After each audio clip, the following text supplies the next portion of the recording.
അന്തരിച്ച കേരള കോൺഗ്രസ് നേതാവ് തോമസ് കുതിരവട്ടത്തിന് ആദരാഞ്ജലി അർപ്പിച്ചുകൊണ്ട് ആരംഭിക്കുകയാണ്. തോമസ് കുതിരവട്ടം വ്യക്തിപരമായിട്ട് എനിക്ക് അടുപ്പവും സ്നേഹവും ഉള്ള ഒരാളാണ്. ഞാൻ ചെങ്ങന്നൂരടുത്ത് കല്ലിശ്ശേരിയിലുള്ള അദ്ദേഹത്തിൻ്റെ ചിട്ടി കമ്പനിയിലും പോയിട്ടുണ്ട്, വീട്ടിലും പോയിട്ടുണ്ട്. അതിനിടയായ സാഹചര്യം എന്ന് വെച്ചാൽ 2012 ചെങ്ങന്നൂര് നടന്ന ഒരു മീറ്റിങ്ങിൽ പങ്കെടുക്കാൻ ചെന്നപ്പോൾ ആ മീറ്റിംഗ് കഴിഞ്ഞതിന് ശേഷമാണെങ്കിൽ പോലും ശ്രീ തോമസ് കുതിരവട്ടം അവിടെ വരികയും എന്നോട് വളരെയധികം താല്പര്യത്തോടെ സംസാരിക്കുകയും അദ്ദേഹത്തിൻ്റെ വീട്ടിലേക്ക് ക്ഷണിക്കിച്ചു. അന്ന് അദ്ദേഹം ഒരു ചൂണ്ട വച്ചു. അതെന്താ വെച്ചാൽ കേരള കോൺഗ്രസ് മാണി ഗ്രൂപ്പ് പാർട്ടിയുടെ ഒറിജിനൽ മിനിറ്റ്സ് ബുക്ക് അദ്ദേഹത്തിൻ്റെ കൈവശമുണ്ട്, വീട്ടിൽ വരികയാണെങ്കിൽ കാണിച്ചു തരാം എന്ന് പറഞ്ഞു. ഏതാണ്ട് ആ സമയത്താണ് ഞാൻ കാസ്റ്റിംഗ് മന്ത്രിസഭ എന്ന പുസ്തകം എഴുതാൻ തുടങ്ങിയത്.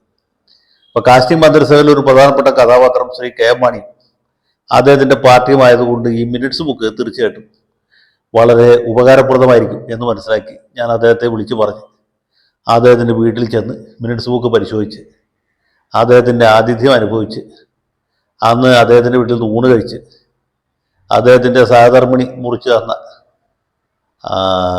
പപ്പായയും കഴിച്ച് അവിടുന്ന് പോകുന്ന ഇപ്പോഴും ഓർക്കും. കേരള കോൺഗ്രസ് നേതാവ് PC ജോസഫ് അദ്ദേഹത്തെ സന്ദർശിക്കാൻ വന്നപ്പോൾ കൊടുത്താണ് പപ്പായ എന്നും ഇതിന് അവിടങ്ങളിൽ ഓമക്ക എന്നാണ് പറയുന്നതെന്നും അദ്ദേഹം പറഞ്ഞായിട്ട് ഞാൻ ഓർക്കും. ഏതായാലും ശ്രീ കുതിരവട്ടം അദ്ദേഹത്തിൻ്റെ കർമ്മകാണ്ഡം അവസാനിപ്പിച്ച് യാത്രയായിരിക്കുകയാണ്. ആ ധന്യ സ്മരണയ്ക്ക് മുന്നിൽ ആദ്യമായിട്ട് ആദരാഞ്ജലി അർപ്പിക്കുക. ഇപ്പം ഈ കുതിരവട്ടത്തിൻ്റെ അനുഭവത്തിന് അല്ലെങ്കിൽ കേരള കോൺഗ്രസിൻ്റെ ചരിത്രത്തിലെ ഒരു പ്രധാനപ്പെട്ട ദിവസമാണിത്. അന്ന് കുതിരവട്ടത്തിൻ്റെ കയ്യിലുണ്ടായിരുന്ന original minutes book, 2 minutes book ഉണ്ട്. ഒന്ന് കേരള കോൺഗ്രസ് സംസ്ഥാന കമ്മിറ്റിയുടെ മിനിറ്റ്സ് ബുക്കും ഉണ്ട്, അതുപോലെ തന്നെ സംസ്ഥാന എക്സിക്യൂട്ടീവിൻ്റെ മിനിറ്റ്സ് ബുക്കും ഉണ്ട്. അപ്പോൾ അത് നോക്കുമ്പോഴാണ് ഈ 1979 മാണി ഗ്രൂപ്പ് കേരള കോൺഗ്രസ് ഇടതുപക്ഷ മുന്നണി വിട്ട് UDFിലേക്ക് പോകാനിടയാവുന്ന സാഹചര്യങ്ങൾ അതിൽ വിശദമായിട്ട് പ്രതിപാദിക്കുന്നുണ്ട്. കേരള കോൺഗ്രസിൻ്റെ ഉന്നതാധികാര കമ്മിറ്റി കൂടുന്നു. അവിടെ ജോർജ് ജെ മാത്യു, കൊട്ടംകുളം അപ്പച്ചൻ എന്നറിയപ്പെടുന്ന ജോർജ് ജെ മാത്യു, അതുപോലെ ലോനപ്പൻ നമ്പാടനും മറ്റൊരു നേതാവും അതാണെന്ന് ഇപ്പോൾ കൃത്യം ഓർക്കുന്നില്ല, തങ്കപ്പൻ പിള്ളയാണെന്ന് എനിക്ക് തോന്നുന്നു.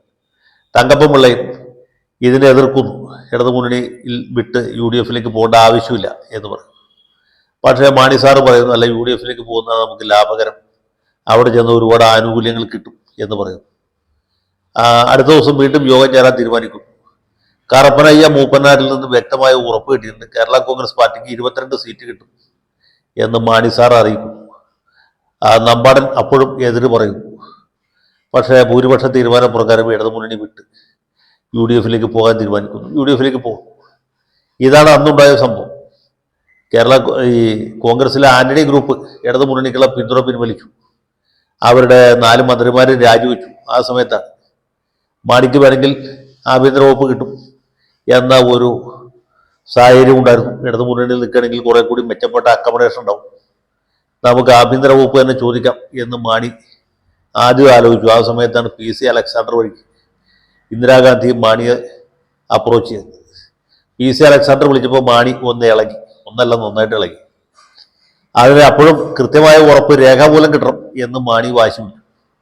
നമ്പാടനെ പോലെ കൊട്ടംകുളത്തെ പോലുള്ള ആളുകൾ പറഞ്ഞു, മാണി സാറേ ഇവർ തീർച്ചയായിട്ടും ചതിക്കും, കോൺഗ്രസ്സുകാരെ വിശ്വസിക്കാൻ കൊള്ളില്ല, ബ്രഹ്മാവിന് ബ്രഹ്മ വെച്ചവരാണ് എന്ന് പറയും, പ്രത്യേകിച്ച് കരുണാകരൻ.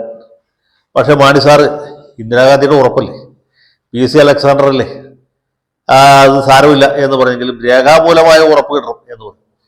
അപ്പോൾ കറപ്പനയ്യ മൂപ്പനാര് രേഖാമൂലം കൊടുത്ത ഉറപ്പ് 22 സീറ്റ് മാണി ഗ്രൂപ്പിന് തരും എന്നുള്ളതായിരുന്നു. ആ ഉറപ്പിൻ്റെ അടിസ്ഥാനത്തിൽ ഇവർ പാർട്ടി യോഗം ചേർന്ന് ഇടതുമുന്നണിയിൽ നിന്ന് വിട്ടുപോവുകയാണ്. KM മാണിയുടെയും R ബാലകൃഷ്ണപിള്ളയുടെയും അതുപോലെ ലോനപ്പൻ നമ്പാടിൻ്റെ രാജിക്കത്തുകൾ ഗവർണറെ കൊണ്ട് ഏൽപ്പിക്കും, ഗവർണർ സ്വീകരിക്കും. അതോടെ മന്ത്രിസഭയുടെ ഭൂരിപക്ഷം നഷ്ടപ്പെടും. നയനാർ മന്ത്രിസഭ രാജിവെക്കുന്നു. പിന്നെ കരുണാകരൻ്റെ കാശിംഗ് മന്ത്രിസഭ ഉണ്ടാകും. ഇതാണ് നാടകീയമായിട്ട് അന്നുണ്ടായ സംഭവം. അത് കഴിഞ്ഞതിന് ശേഷം EK നായനാരെ എല്ലാ വേദിയിലും പറയായിരുന്നു, ആരും വിശ്വസിച്ചാലും KM മാണി വിശ്വസിക്കരുത്, നിന്ന നിപ്പിൽ എൻ്റെ കാല് വാരിയവനാണ്, അല്ലായിരുന്നെങ്കിൽ AK ആന്റണി രാജിവെച്ചതിൻ്റെ പിറ്റേ ദിവസം തന്നെ ഞാൻ മന്ത്രിസഭ രാജിവെച്ച് പോയത് ഇയാളുടെ വാക്ക് വിശ്വസിച്ചിട്ടാണ് ഞാൻ 3-4 ദിവസം കൂടി ഇത് പിടിച്ച് നിന്നത്. അവസാനം നിന്നത് ഇപ്പോൾ കാല് വാരിയവനാണ് മാണി എന്ന് പറഞ്ഞു. അദ്ദേഹം മരിക്കുന്നവരെ ഇത് ആവർത്തിക്കുക. നിയമസഭയിലും പറഞ്ഞിട്ട് പുറത്തും പറഞ്ഞിട്ട്. പക്ഷേ ഇപ്പോൾ അത് തന്നെ ആവർത്തിക്കുകയാണ്. അതാണ് ഇന്നത്തെ ദിവസത്തിന്റെ പ്രത്യേകത. കുതിരവട്ടം മരിച്ചതിന്റെ പിറ്റേ ദിവസമാണ് എന്ന് മാത്രമേ ഉള്ളൂ. മിനിറ്റ്സ് ബുക്ക് ഇപ്പോഴും അദ്ദേഹത്തിന്റെ വീട്ടിൽ തന്നെ ഉണ്ടാവും എന്ന് ഞാൻ വിചാരിക്കുന്നു. ഞാൻ എഴുതിയ കാസ്റ്റിംഗ് മന്ത്രിസഭ എന്ന പുസ്തകത്തിൽ ഇതേക്കുറിച്ച് വിശദമായിട്ട് പ്രതിപാദിച്ചിട്ടുണ്ട്. ഏതായാലും കെ എം മാണിയുടെ മകൻ തന്നെയാണ് ജോസ് കെ മാണി എന്ന് അദ്ദേഹം ഒരു പ്രാവശ്യം കൂടി പ്രൂവ് ചെയ്യുകയാണ്. നമുക്ക് ആർക്കും ഒരു സംശയമില്ല. എന്നാൽ പോലും പിതാവിന്റെ അതേ പാതയിലാണ് മകനും പിന്തുടരുന്നത്. അദ്ദേഹം കോൺഗ്രസിൽ നിന്ന് കോൺഗ്രസിനോട് വഴക്കടിച്ച് UDF വിട്ട് LDF വന്നു. LDF വന്ന് അദ്ദേഹത്തിന്റെ കയ്യിലിരിപ്പിന്റെ ഗുണം കൊണ്ട് പാലായിൽ തോറ്റുപോയി. പക്ഷേ മുന്നണിയുടെ ഭാഗമായിട്ട് 5 MLA-മാരെ വിജയിപ്പിച്ചെടുക്കാൻ സാധിച്ചു. ഒരു മന്ത്രിസ്ഥാനം ചോദിച്ചു വാങ്ങിച്ചു. നിരവധി കോർപ്പറേഷനുകൾ വാങ്ങിച്ചു. ഹൈക്കോടതിയിൽ ഗവൺമെന്റ് പ്ലീഡർമാരെ വാങ്ങിച്ചു.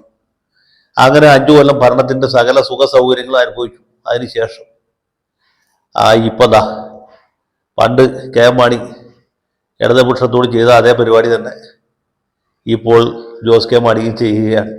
ഇനി ഇവിടെ നിന്നൊന്നും കിട്ടാനില്ല. വരുന്ന തെരഞ്ഞെടുപ്പിൽ ഇടതുപക്ഷം സുനിശ്ചിതമായിട്ടും പരാജയപ്പെടും എന്നുള്ളത് കൊണ്ട് ടാറ്റ ബൈ ബൈ, ഞങ്ങൾ UDF പോവുകയാണ്. കൊച്ചിക്കാരുടെ പക്ഷം പറഞ്ഞാൽ ഞങ്ങൾ പോണയാണ് എന്നും പറഞ്ഞ് നമ്മുടെ പ്രിയങ്കരനായ ജോസ് കെ മാണി ടാറ്റ പറഞ്ഞ് പോവുകയാണ്. അപ്പോഴും ഈ ഇടതുപക്ഷക്കാരെന്ന് പറഞ്ഞ വിഡ്ഢികൾ, പമ്പര വിഡ്ഢികൾ, അവർക്ക് മനസ്സിലായില്ല ജോസ് കെ മാണി പോകാൻ പോകുന്നു. അതുകൊണ്ട് ഇടതുപക്ഷത്തിന്റെ സമീപനങ്ങൾ ജനങ്ങളെ പറഞ്ഞ് ബോധ്യപ്പെടുത്താൻ വേണ്ടി ഉണ്ടാക്കിയ മധ്യമേഖല ജാഥയുടെ ഉദ്ഘാടകനായിട്ടും അതിൻ്റെ ക്യാപ്റ്റനായിട്ടും ജോസ് കെ മാണിയാണ് തീരുമാനിച്ചത്. ജോസ് കെ മാണി ഈ ജാഥയ്ക്ക് ഇല്ല എന്ന് മാത്രമല്ല, അദ്ദേഹം UDF ജാഥ നയിക്കാൻ പോയി. ഇനി UDF ഒരു മുന്നണി പോരാളിയായിട്ട് ജോസ് കെ മാണി ഉണ്ടാവും. ജോസ് കെ മാണി മാറും എന്ന വാർത്ത മനോരമയിൽ കഴിഞ്ഞ ദിവസം ഉണ്ടായിരുന്നു. ചില മതമേലധ്യക്ഷന്മാർ മുഖേന ജോസ് കെ മാണി ശ്രമിക്കുകയാണ് ഇടതു മുന്നണിയിൽ ഒരു ബർത്ത് സ്ഥിരപ്പെടുത്താനായിട്ട്. അതേ സമയത്ത് തന്നെ പാർട്ടിയുടെ പാരമ്പര്യം അനുസരിച്ച് ഇതുപോലൊരു സന്ദർഭത്തിൽ പാർട്ടി പിളരേണ്ടതാണ്. കേരള കോൺഗ്രസിന്റെ ഒരു പ്രത്യേകത അതാണ്. ഒരു പാർട്ടിയിൽ ഒരു സമയത്ത് 2 നേതാക്കന്മാരുണ്ടെങ്കിൽ പാർട്ടി പിളരും. അത് ജോസ് കെ മാണി തോൽക്കുകയും റോഷി അഗസ്റ്റിൻ മന്ത്രിയാവും ചെയ്യുമ്പോൾ തന്നെ ഞാൻ പറഞ്ഞത്, കുറെ കഴിയുമ്പോൾ കേരള കോൺഗ്രസ് പിളരും. കേരള കോൺഗ്രസ് എന്ന് പറഞ്ഞൊരു പാർട്ടി കൂടി ഉണ്ടാകും എന്നുള്ള കാര്യം അതും യാഥാർത്ഥ്യമാകാൻ പോവുകയാണ്. ഞാൻ പറഞ്ഞുകൊണ്ടല്ല, പാർട്ടിയുടെ പാരമ്പര്യം അതായതുകൊണ്ടാണ്. ഇപ്പൊ മാണി സാർ ഇങ്ങനെ വിട്ടുപോയ സമയത്തും ലോരപ്പൻ നമ്പാടൻ പാർട്ടി പിളർത്തി കേരള കോൺഗ്രസ് സോഷ്യലിസ്റ്റ് എന്ന് പറഞ്ഞൊരു പാർട്ടി ഉണ്ടാക്കി. അങ്ങനെയുള്ള ഒരു പാരമ്പര്യം ഇതിനകത്തുണ്ട്. എന്നൊക്കെ പാർട്ടിയിൽ 2 നേതാക്കന്മാരുണ്ടാവുന്നു, അപ്പോൾ പാർട്ടി പിളരും. അത് ജോസഫ് ഗ്രൂപ്പാണെങ്കിലും പിളരും, ജേക്കബ് ഗ്രൂപ്പാണെങ്കിലും പിളരും, മാണി ഗ്രൂപ്പാണെങ്കിലും പിളരും. ഏതും ഗ്രൂപ്പാണെങ്കിലും കേരള കോൺഗ്രസിൽ പിളർപ്പ് ഉറപ്പാണ്. അങ്ങനെ ഒരു ചരിത്ര മുഹൂർത്തം നമ്മുടെ മുമ്പിൽ സംജാതമാകുകയാണ്. ഇപ്പോഴത്തെ നില അനുസരിച്ച് റോഷി അഗസ്റ്റിനും പ്രമോദ് നാരായണനും CPM ഭാഗത്ത് ഉറച്ചു നിൽക്കും. അഥവാ ഇടതുപക്ഷ മുന്നണിയുടെ ഭാഗമായിട്ട് നിൽക്കും. നേരെ മറിച്ച് ജോസ് കെ മാണിയും ജോബ് മൈക്കിളും അതുപോലെ കുളത്തുങ്കലും പരിവാരങ്ങളും കൂടിയിട്ട് വലതു മുന്നണിയെ ശക്തിപ്പെടുത്താനായിട്ട് അങ്ങോട്ട് പോവുകയാണ്. ജോസഫ് ഗ്രൂപ്പ് ഇതിനോട് എങ്ങനെ പ്രതികരിക്കും? ഇനി പ്രതികരിച്ചാൽ തന്നെ വല്ല വിശേഷം ഉണ്ടാവുമോ എന്നൊന്നും ആർക്കും അറിയില്ല.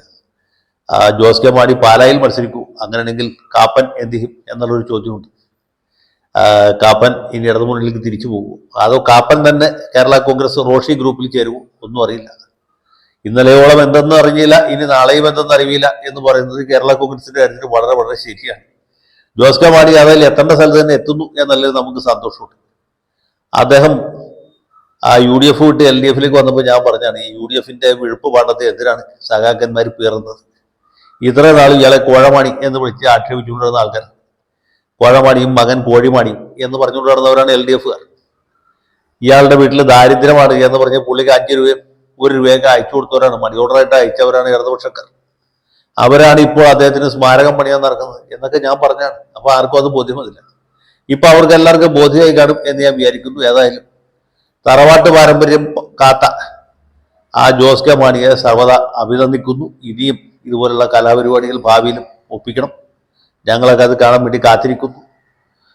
ഏതായാലും പാർട്ടി പുലർത്തുന്ന റോഷി അഗസ്റ്റിനെ അഭിനന്ദിക്കുന്നു. പാർട്ടിയുടെ പാരമ്പര്യം കൈവിടാതെ ഉറച്ചു നിന്ന് ഇപ്പോഴും അതേ പരിപാടി തന്നെ ആവർത്തിക്കുന്നു എന്നുള്ളതിൽ സന്തോഷമുണ്ട്. അപ്പോൾ എല്ലാവർക്കും നല്ലത് വരട്ടെ. ഈശോ മിശിഹായ്ക്ക് സ്തുതിയായിരിക്കട്ടെ എന്ന് മാത്രം പറഞ്ഞുകൊണ്ട് അവസാനിപ്പിക്കുന്നു. ജയ് ഹിന്ദ്.